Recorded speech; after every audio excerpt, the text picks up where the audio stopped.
போட்டுட்டு அந்த சூடெல்லாம் ஆவி போட்டு இது கொஞ்சம் நான் 1 கிலோ அரைச்சிருக்கிறேன்.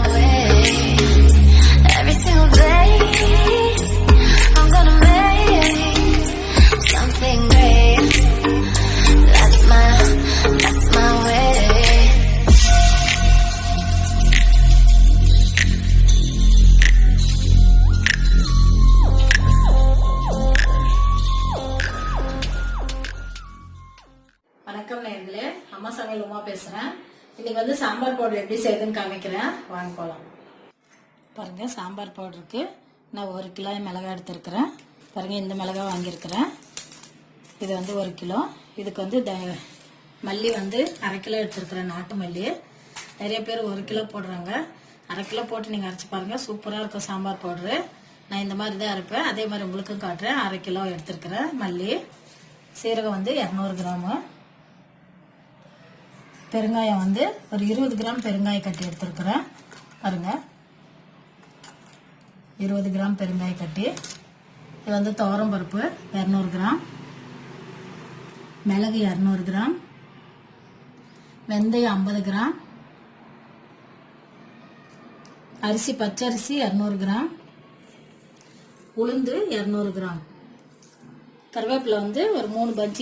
இந்த கட்டில் பாருங்க, இந்த சைஸுக்கு 3 பஞ்ச் வாங்கியிருக்கிறேன். இது வந்து இது போட்டுக்கலாம். பாருங்க எப்படி செய்யுதுன்னு காமிக்கிறப்ப. பாருங்க, உளுந்து வறுக்கலாம்.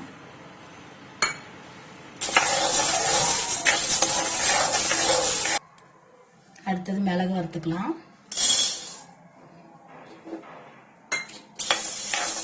பாருங்க, மிளகு வந்து எப்படி வறுத்துட்டோன்ட்டு நம்ம பார்க்கறதுக்கு எப்படின்னாக்கா, பாருங்க சவுண்டு வருது. பாருங்க, எல்லாம் பட்டு பட்டுன்னு சவுண்டு வரும்போது கொஞ்சம் வாசம் வரும், மிளகு வாசனை. பாருங்க, சவுண்டு வருது. இந்த டைம்ல நம்ம போதும், நம்ம எடுத்துடலாம்.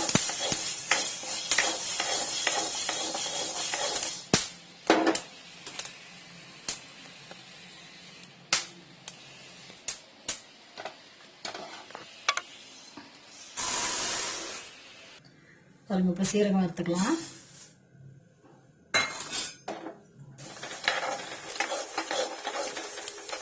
நல்லா வாசம் வருது. இந்த ஸ்டேஜில் நம்ம எடுத்துடலாம்.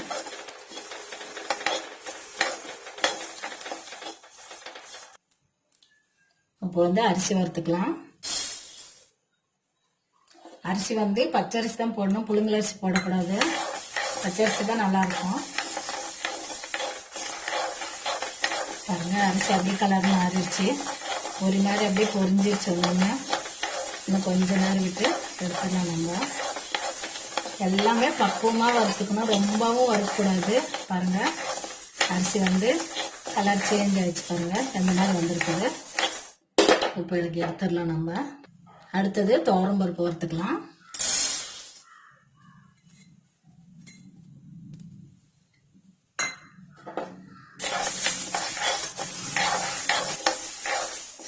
பாருங்க, இந்த கலர் வந்தது. நம்ம இப்போ இறக்கிடலாம்.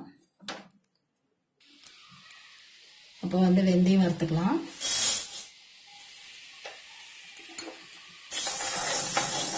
பாருங்க, சவுண்டு வருது, பட்டு பட்டுன்னு சவுண்டு வருது. வெந்தயம் அது கலர் சேஞ்ச் ஆயிடுச்சு. ஃபுல்லும் ஒரே மாதிரி இருக்குது. பாருங்க, இந்த மாதிரி வறுக்கலாம். கொஞ்சம் கருப்பாக ஒன்று மஞ்சளாக இருந்துச்சுனாலும் நல்லா இருக்குது. பாருங்க எப்படி வந்திருக்குது. நான் பெருங்காயம் வந்து சிம்மில் வச்சு அந்த வானல் சூடுலையே அப்படியே போடுறேன். அது அப்படியே பொரி மாதிரி வரும். அப்போ நம்ம எடுத்துக்கலாம். பாருங்க, கொஞ்ச நேரம் அப்படியே விட்டால் இது சூடுக்கு அப்படியே பொரி மாதிரி வந்துடும். பாருங்க, வறுக்காத மிஷின் கொடுத்தீங்கன்னா இது கொஞ்சம் பேஸ்ட் மாதிரி ஆகிடும். அதனால கொஞ்சம் சூடு பண்ணி போட்டால் தான் நல்லாயிருக்கும் பெருங்காயம். வேணா நீங்கள் பவுடர் கூட போட்டுக்கலாம். பாருங்க, கலரே மாறிடுச்சு. பாருங்க, இந்த மாதிரி செஞ்சு நம்ம இப்போ எடுத்துடலாம். இது பாருங்க, பெருங்காயம் இந்த அளவுக்கு வறுக்கணும். எல்லாம் கரெக்டாக பக்குவமாக வறுத்து வச்சிருக்கிறேன். அடுத்து இந்த கொத்தமல்லி வறுத்துட்டு காமிக்கிறதுங்க. அடுத்தது இப்போ எதுவுமே எண்ணெய் விடாத வறுத்துருக்கிறேன். இப்போ தனியா வந்து லைட்டாக கொஞ்சமாக எண்ணெய் விட்டு தான் நான் வறுப்பேன். பாருங்க, 2 பாகமாக பண்ணி பாதி பாதியாக போட்டு வறுத்துக்கு. இந்த ஸ்பூனில் ஒரே ஸ்பூன் எண்ணெய் விடுறேன். அப்பதான் உங்களுக்கு சாம்பார் பவுடர் வந்து ரொம்ப வாசமா நல்லா இருக்கும். எண்ணெய் விட்டு வறுத்தக்க தனியாவும் மிளகா மட்டும் நான் எண்ணெய் விட்டு வறுப்பேன். பாருங்க, ரொம்ப எண்ணெயும் வேண்டாம், கொஞ்சமா வேணா ஒரு அரை ஸ்பூன் கூட விட்டுக்கலாம், போதும். நான் வந்து 1 ஸ்பூன் விட்டுருக்கிறேன். அந்த எண்ணெயில் இந்த தனியா வறுத்து வாசமா இருந்தால் தான் நம்மளுக்கு சாம்பார் பவுடர் வந்து ரொம்ப சூப்பரான ஸ்மெல் வரும். குழம்பு டேஸ்டாகவும் இருக்கும். நிறைய பேர் எண்ணெய் விட்டு வறுத்த மிஷினில் பவுடர் பிடிச்சிக்குன்னு சொல்லுவாங்க. ஒன்றுமே இல்லைங்க, ரொம்ப நல்லா இருக்கு. நீங்கள் இந்த மாதிரி செஞ்சு பாருங்க. கொஞ்சமாக எண்ணெய் விட்டு வறுத்தா தான் தனியா வந்து டேஸ்ட் ரொம்ப நல்லா இருக்கும் நம்ம குழம்புக்கு. பாருங்க, நல்லா வாசம் வந்துடுச்சு.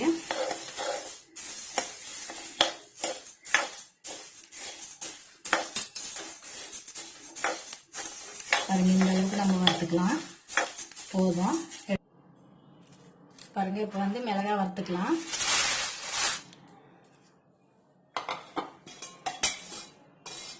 பாருங்க, ஒரு அரை ஸ்பூன் எண்ணெய் விடுறதுக்கு.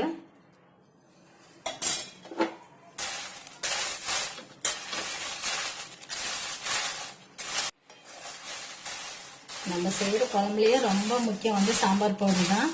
அது வந்து நம்ம கரெக்டாக செஞ்சோம்னா நல்ல அளவு எடுத்து இந்த மாதிரி வறுத்து பக்குவமாக செஞ்சோன்னா குழம்பு வந்து அவ்வளோ டேஸ்ட்டாக சூப்பராக இருக்கும், வாசமாக.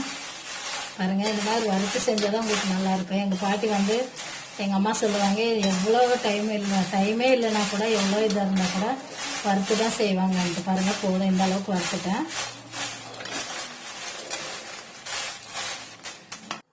பாருங்கள், இப்போ கருவேப்பிலை வறுத்துக்கலாம்.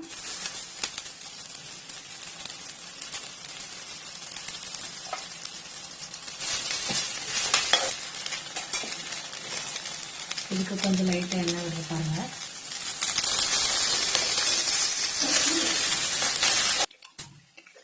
அதை ஆஃப் பண்ணிடலாம். ரெடி வச்சுடுவோம். வெயிலில் காய வச்சா நல்லா காஞ்சிடும். போதும், இந்த அளவுக்கு வறுத்தாங்க. பாருங்க,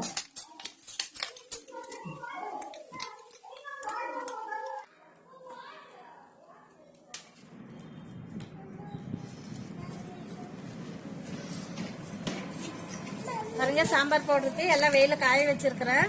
நல்லா ஒரு 2 மணி நேரம் காய்ஞ்ச பிறகு மில்லுக்கு கொடுத்து நான் அப்புறமா பவுடர் காமிக்கிறேன் எப்படி இருக்குதுன்ட்டு. சாம்பார் பவுடர் ரெடி ஆயிடுச்சு. இங்கே மிஷின் கிட்ட நல்லா காத்தோட்டமாக இங்கே ஆற வச்சு சூட்லேயே நம்ம அப்படியே ஸ்டோர் பண்ணால் கலர் சேஞ்ச் ஆகிடும். கலர் மாறாது இருக்கிறதுக்கு அந்த சூடெல்லாம் ஆறின பிறகு தான் எடுத்துகிட்டு போகணும். அது எல்லாம் ரெடி ஆகிடுச்சு. பாருங்க, அது சில்லி பவுடர், இது வெறும் சில்லி பவுடர். இது கொஞ்சம் நான் 1 கிலோ அரைச்சிருக்கிறேன். பாருங்கள், சாம்பார் பவுடர் ரெடி ஆகிடுச்சு. அரைச்சிட்டு வந்துட்டேன். எவ்வளோ சூப்பராக வந்திருக்குது, நல்லா வாசமாக இருக்குது. அரைச்சி நான் அங்கேயே ஒரு இது பேப்பர் போட்டு நல்லா ஆற வச்சு எடுத்துகிட்டு வந்துட்டேன். நம்ம சூடாக அப்படியே எடுத்துகிட்டு வந்து வீட்டில் வைக்கக்கூடாது. அது அங்கேருந்து எடுத்துகிட்டு வரத்துக்குள்ளே அந்த சூட்டில் வந்து கலர் மாறிடும் தூள். அதனால் நம்ம அங்கேயே ஆற வச்சு எடுத்துகிட்டு வரணும். ஒரு 1/2 மணி நேரம் நான் அங்கேயே ஆற வச்சு எடுத்துகிட்டு வந்துட்டேன். சூப்பரான சாம்பார் பவுடர். இது எனக்கு 1 வருஷத்துக்கு மேலே வரும். எதுவுமே கெடவே கெடாது. ரொம்ப சூப்பராக இருக்குது. இந்த மாதிரி நீங்கள் அரைச்சி பாருங்கள், ட்ரை பண்ணி பாருங்கள். பண்ணிவிட்டு எனக்கு சொல்லுங்கள். சில்லி பவுடரும் அரைச்சிருக்கிறேன். இது 1 வருஷத்துக்கு ஆகும். 1 கிலோ அரைச்சிருக்கிறேன். ரெட் சில்லி இது வந்து வறுக்கவே தேவையில்லை, அப்படியே அரைச்சிக்கலாம் காய வச்சு. 1 கிலோ ரெட் சில்லிக்கு காஷ்மீர் சில்லி ஒரு 100 கிராம் போட்டிருக்கிறேன். போட்டு இந்த மாதிரி அரைச்சி வச்சுக்கிட்டோம்னா நம்ம வீட்டிலே செய்கிறதுனால ரொம்ப நல்லாவும் இருக்கும். கடையில் வாங்குறத விட நம்ம காஸ்ட்டும் கம்மியாக விழுவோம். அதனால் நீங்களும் வீட்டிலே செஞ்சு வச்சுக்கோங்க, ரொம்ப நல்லாயிருக்கும். 1/2 கிலோ வாங்கி அரைச்சி வச்சா கூட உங்களுக்கு போதும். மஞ்சத்தூள் கூட நம்ம வீட்டிலே அரைச்சி வச்சுக்கணும், கடையில் வாங்குறத விட. அது நான் அரைச்சி காமிக்கிறேன். ரொம்ப நல்லாயிருக்கும். வீட்டில் செய்கிற மசாலாவே ரொம்ப டேஸ்ட்டாக இருக்கும் சமையலெல்லாம். நான் வந்து அடுத்த வீடியோவில் கறி மசாலா போடுறேன். கேட்டிருந்தீங்க, நிறைய பேர் கேட்டிருந்தீங்க. அடுத்த வீடியோவில் நான் போடுறேன். பாருங்கள், இந்த மாதிரி நீங்களும் அரைச்சிட்டு உங்கள் கமெண்ட் சொல்லுங்கள், ஷேர் பண்ணுங்கள், லைக் பண்ணுங்கள், நம்ம சேனலுக்கு சப்ஸ்கிரைப் பண்ணுங்கள். நன்றி.